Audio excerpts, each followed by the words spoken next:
Friends, स्वागत है आपका अपना YouTube channel Bihar board class 10th में। तो प्यारे बच्चे, आज बताने वाले जितने भी student final board exam matric का 2025 में देने जा रहे हैं प्यारे बच्चे, तो आज के इस वीडियो में प्यारे बच्चे जो आप लोगों का 20 फरवरी को जो परीक्षा होने वाला है वो होने वाला आप लोगों का सोशल साइंस, यानी कि जिसको कहते हैं आप सामाजिक विज्ञान। तो सामाजिक विज्ञान का 20 फरवरी का बिल्कुल आप लोगों को 100% इस वीडियो में बताएंगे।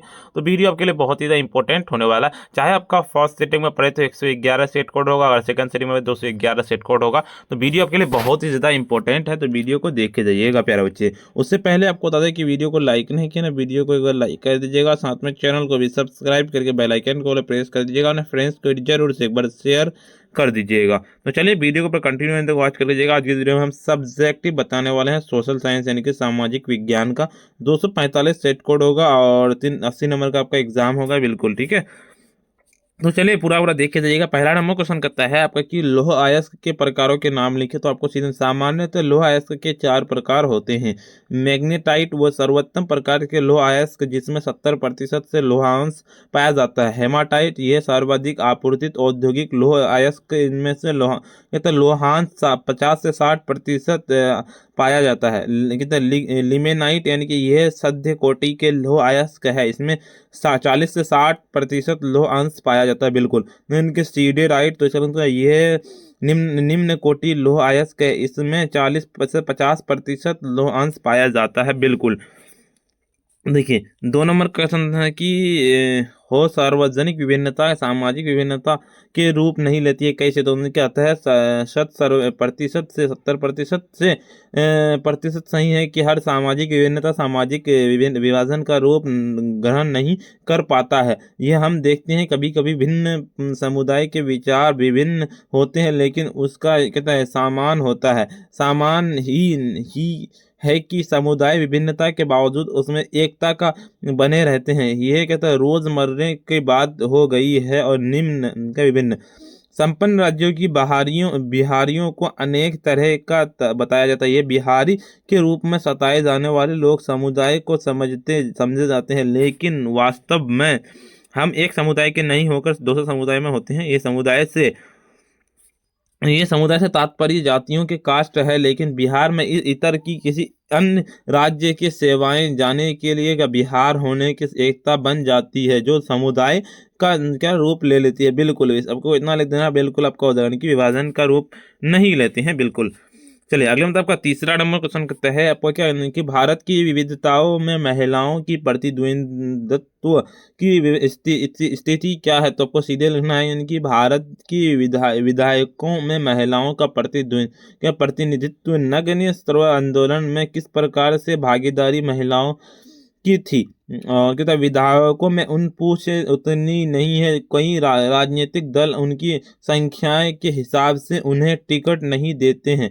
विधायकों ने अपनी भागीदारी के लिए महिलाओं वर्ष के संघर्ष कर रही है, लेकिन उन्हें दिलासा के अलावा कुछ नहीं मिलता है। पुरुष प्रधान समाज उन्हें आरक्षण देना चाहते हैं और नहीं तब महिला आरक्षण के लिए बिल आता है। कभी तो ये दल और कभी ये दल उसका विरोध लगते हैं। विरोध के नए नए मुद्दे तलाशे जाते हैं, बिल्कुल। चले चौथा नंबर क्वेश्चन के खत्म के सार्वजनिक और निजी उद्योग में अंतर स्पष्ट कर। सार्वजनिक क्षेत्र के उद्योग वे उद्योग जिनका स्वामित्व राज्य सरकार या केंद्र सरकार के किसी संगठन के पास होता है, सार्वजनिक क्षेत्र में उद्योग कहलाते हैं।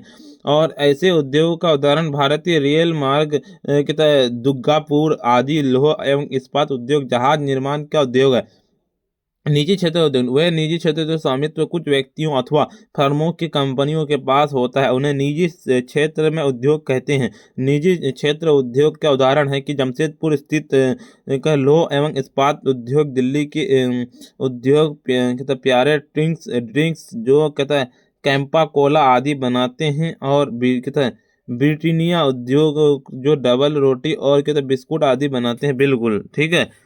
चलिए 5वां नंबर क्वेश्चन की ओर चलते हैं। वह क्या कहता है समोच्च रेखा से आप क्या समझते हैं? समोच्च रेखा मानचित्र पर खींची गई वह काल्पनिक रेखा है जो समुद्र तल से समान ऊंचाई वाले स्थान को मिलती है। समोच्च रेखाएं क्षेत्र के लिए किए गए वास्तविक सर्वेक्षण के आधार पर खींची जाती है और समोच्च रेखाओं की सहायता उच्च प्रदर्शन की विधि ये सर्वश्रेष्ठ माना गया है। यह एक मानक विधि है। बिल्कुल। चलिए 6 नंबर क्वेश्चन की ओर देखिए। एक तो आकस्मिक प्रबंध से स्थानीय प्रशासन की भूमिका का वर्णन करें। आकस्मिक प्रबंध से स्थानीय शासन की महत्वपूर्ण भूमिका होती है। वह स्थानीय प्रशासन के लिए आवश्यक है कि वह राहत शिविर का निर्माण करे। निर्मित शिविर में सभी उपकरण और प्राथमिक उपचार की सामग्रियां उपलब्ध कराए। एम्बुलेंस, डॉक्टर, अग्निशामक आदि का व्यवस्था के तत्परता दिखाया। जल्द से जल्द राहत राशि व राहत सामग्री को पहुंचाकर आपदा प्रबंधन को सहज तथा सरल बनाए। बिल्कुल। साधना की कोयले के विभिन्न प्रकारों के नाम लेके। कोयला 4 प्रकार के होते हैं। एंथ्रासाइट, बिट्यूमेंस, लिग्नाइट तथा पीट हो जाएगा। बिल्कुल आप लोगों का ये हो जाएगा। चलिए 8 नंबर में कि लोकतंत्र व्यवस्था तथा तानाशाही में क्या अंतर है? लोकतंत्र व्यवस्था में देश सभी लोगों को शासन के अधिकार रहता है और प्रभुत्वता जनता निहित होती है और विपरीत तानाशाही में सारा अधिकार एक व्यक्ति या एक समाज में निहित हो जाता है जिसे संप्रभुता पर भी नहीं वह हावी रहता है। बिल्कुल।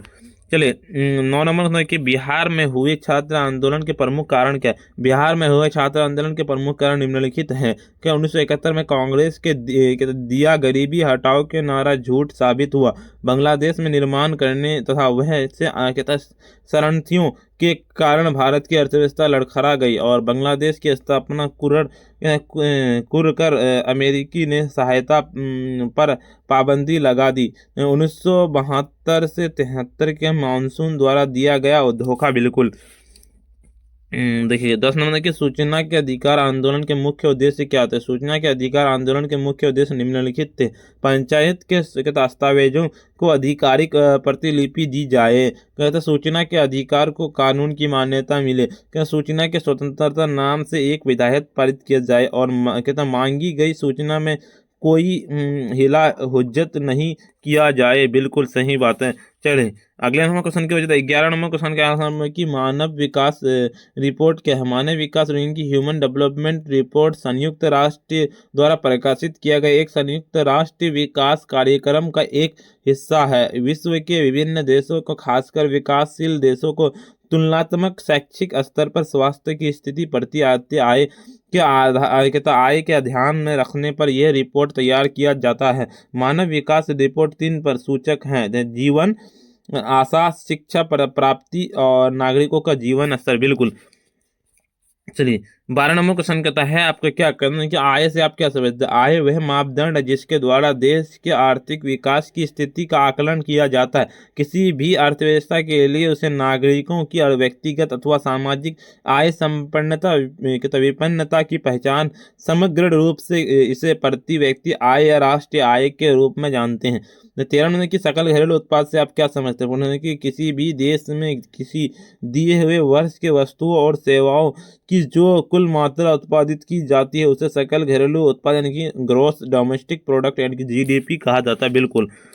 14 नंबर क्वेश्चन की ओर चलते हैं। क्या कहता है अपन की प्रति व्यक्ति आय क्या है? प्रति व्यक्ति आय को ज्ञात करने के लिए देश के विशेष की राष्ट्रीय आय से उस देश की जनसंख्या को भाग दिया जाता है। भागफल आता है उसे प्रति व्यक्ति आय कहते हैं। यानी कि प्रति व्यक्ति आय बराबर राष्ट्रीय आय। देखिए राष्ट्रीय आय हो जाएगा आपका यानी कि एक सेकेंड राष्ट्रीय आय बटे कितना कुल जनसंख्या यानी कि टोटल जनसंख्या है। ठीक है जनसंख्या। तो आपको इसको जैसे जैसे प्रति व्यक्ति आय निकालना है ना तो प्रति व्यक्ति आय निकालना तो इससे जरा आपको भाग देना। ठीक है देखिए आप अगले नंबर का 15 की प्रति व्यक्ति आय क्या और राष्ट्रीय आय में अंतर स्पष्ट कीजिए। प्रति व्यक्ति आय राष्ट्रीय आय का एक भाग है जबकि राष्ट्रीय आय पूरे देश के कुल आय का योग। राष्ट्रीय आय में देश के कुल संख्या से भाग देने पर जो भागफल आता है वही राष्ट्रीय आय कहलाता है। बिल्कुल। चलिए 16 नंबर क्वेश्चन कहता है आपका कि एटीएम क्या है। एटीएम एटीएम एक प्रकार की प्लास्टिक मुद्रा व प्रसिद्ध बैंकिंग द्वारा जारी किया गया एटीएम रूप नाम है और स्वचालित टेलर मशीन यानी कि ऑटोमेटिक टेलर मशीन एटीएम है। मशीन के 24 घंटे अर्थात दिन रात रुपए निकालने तथा जमा करने के लिए सेवा प्रदान करती है। भारत में कभी कभी बड़े बड़े व्यावसायिक बैंक अपने ग्राहकों वह सेवा का प्रदान करते हैं। एटीएम प्लास्टिक एक टुकड़ा है जिस पर ग्राहक का पिन कोड दर्ज किया रहता है और एटीएम सुविधा प्राप्त ग्राहक के खाते में यदि रुपया हो तो वह देशों के किसी भी भाग यानी कि एटीएम के सहारे रुपया निकाला जा सकता है। इसे बैंक के अंदर नहीं जाना पड़ता है। बिल्कुल। क्रेडिट कार्ड क्या है। क्रेडिट कार्ड प्लास्टिक मुद्रा का एक रूप है जो सुविधा एटीएम के पहले से ही लागू है। वह ग्राहक साख के आधार पर बैंक का एवं राशि निर्धारित करती है। क्रेडिट कार्ड धारी बैंक द्वारा निर्धारित राशि के अंदर किसी भी दुकान या किसी भी व्यक्ति के वस्तु को सेवा खरीद सकता है। वस्तु के सेवा विक्रेता कार्ड का नंबर या कोड ले लेता है। क्रेडिट कार्ड धारी खाते रुपया अपने खाते में डलवाता है और उसके ग्राहक को लाभ कि नकद रुपया लेकर घूमना नहीं पड़ता है। बिल्कुल सही बात है। देखिए अगले में तो आपका 18 की बचत क्या है। व्यक्ति अपनी आय को अपनी आवश्यकता की पूर्ति के लिए आय करता है। वास्तव में व्यक्ति आय का अर्जन इसीलिए करता है इसकी समस्या सीमा के अंदर व्यक्ति की आय और आय वे जो अंतर होता है उसे बचत कहते हैं। जैसे बचत आय वे का आय और वे का वे माइनस वे बराबर बचत। बिल्कुल। देखिए 19 नंबर क्वेश्चन कहता है आपका क्या कहता है पूंजीवादी क्या है। पूंजीवाद क्या है। पूंजीवाद एक ऐसी सामाजिक आर्थिक व्यवस्था है जिसके अंतर्गत उत्पादन के सभी साधनों कारखाने तथा विपन्न थोड़े से लोग का स्वामित्व का नियंत्रण होता है। ऐसे व्यवस्था को उत्पादन निजी लाभ के लिए होता है। बिल्कुल। उनकी खूनी रविवार क्या है तो उनकी 1905 के जापान में पराजय के बाद क्रांति हो गई थी। 9 जनवरी 1905 के रूसी जनता जार के महल के पास एकत्रित हो गई और सेना ने इन निहत्तों पर गोलियां चलाना शुरू कर दी। 72 लोग मारे गए। वह रविवार का दिन था तब उस तिथि को खूनी रविवार कहा जाता है। बिल्कुल कहा जाने लगा। 21 नंबर क्वेश्चन कहता है आपको क्या कहता है अक्टूबर क्रांति क्या है। 7 नवंबर 1917 के बोल्शेविक दल के बलपूर्वक रूस की सत्ता पर कब्जा कर लिया। इस घटना के ऐतिहासिक अक्टूबर क्रांति कहा जाता है क्योंकि इस दिन पूरे कैलेंडर के अनुसार 25 अक्टूबर की तारीख थी। बिल्कुल। सर्वहारा वर्ग किसे कहते हैं। समाज का वैसा वर्ग जिसमें किसान मजदूर एवं आय गरीब लोग शामिल होते हैं उन्हें सर्वहारा वर्ग कहते हैं। बिल्कुल। 1917 की बोल्शेविक क्रांति के पूर्व किसानों की स्थिति कैसी थी। क्रांति से पूर्व किसानों की स्थिति अत्यंत दयनीय थी। उनके खेत बहुत छोटे थे और जिन पर पुराने ढंग से खेती करते थे उसकी पूंजी का अभाव था और वे करों के बोझ से दबे हुए थे। बिल्कुल। 24 रन के शीत युद्ध से आप क्या समझते हैं। यानी कि शीत युद्ध एक वैचारिक युद्ध है जिसमें पूंजीवादी गुट का नेता संयुक्त राज्य अमेरिका तथा सामुदायिक गुट का नेता स्वायत्त रूस थे। 25 रन की जेनेवा समझौता कब और किसके बीच हुआ था। जेनेवा समझौता 1954 में साम्यवादियों और अमेरिकी के बीच हुआ था। इस समझौते के द्वारा पूरे वियतनाम को 2 भागों में बांट दिया गया था। एक पर तो पूंजीवादी का प्रभुत्व रहा और दूसरे पर तो साम्यवादी का। उत्तरी वियतनाम में होची मिन की सरकार बनी और दक्षिणी वियतनाम में माओवादी की। बिल्कुल। चलिए 26 नंबर के हुआ आंदोलन की चर्चा करें। हुआ आंदोलन एक बौद्धिक धार्मिक क्रांतिकारी आंदोलन था। 1939 के वियतनाम आरंभ में हुई थी और इसकी उत्पत्ति उपनिवेशवाद विरोधी विचारों से हुई थी और इसका केंद्र मकांग डेल्टा था। और इस आंदोलन में प्रेरणा हुई फोर्सों और सामरिक संख्या की बढ़ती हुई हुई फोर्सों के बढ़ते प्रभाव को रोकने के लिए सरकार ने कठोर दमनात्मक कार्रवाई की थी और इस आंदोलन के दबाव से परंतु वियतनाम के राष्ट्रवाद के को वेग रोक ना सके। बिल्कुल।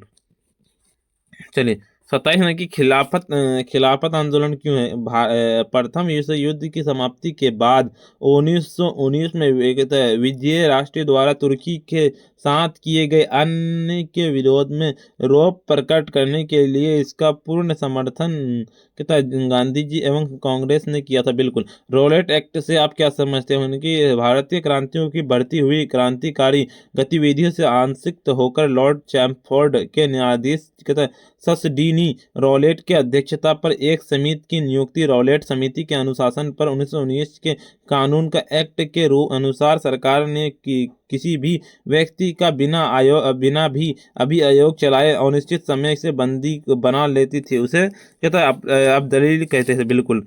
देखिए 29 नंबर की दांडी यात्रा से आप क्या उत्तर कि दांडी यात्रा एक मुख्य उद्देश्य सरकार का एक नामक कानून तोड़ना। इसका कानून भंग करने के लिए गांधी जी ने दांडी की चुनाव यहाँ कहता स्थान गुजरात का समुद्र तट के किनारे बसा हुआ था और गांव के गांधी जी ने अपने विश्वस्त सहयोग के साथ साबरमती आश्रम की दांडी यात्रा आरंभ की। वह पहुंचकर उन्हें गांधी जी ने अपने नामक बढ़ाया और शांतिपूर्ण अहिंसक ढंग से नमक कानून भंग किया। बिल्कुल।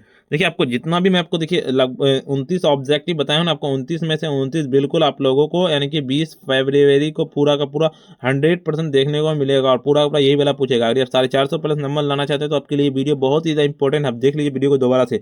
और प्यारे बच्चे आपको बता दूं कि अभी तक वीडियो को लाइक नहीं किया ना, वीडियो को एक बार लाइक कर दीजिए, साथ में चैनल को भी सब्सक्राइब करके बेल आइकन को प्रेस कर दीजिए और फ्रेंड्स को जरूर से एक बार शेयर कर दीजिए। और अभी तक अगर आप टॉपर से नोट नहीं लिए, पहले से टॉपर से नोट ले लिए, बहुत ही कम रुपए में दिया था, यहाँ पे कांटेक्ट कर लीजिए, नंबर नोट कर लिए 9905032120। ठीक है, जाइए और मैसेज कीजिए व्हाट्सएप पे। बहुत ही कम रुपए में आपको टॉपर से नोट दिया था, अगर उसको पढ़ ले तो 450 प्लस नंबर आ जाएगा। प्यारे बच्चे तो आज इतना ही, फिर मिलते हैं हम नेक्स्ट वीडियो में।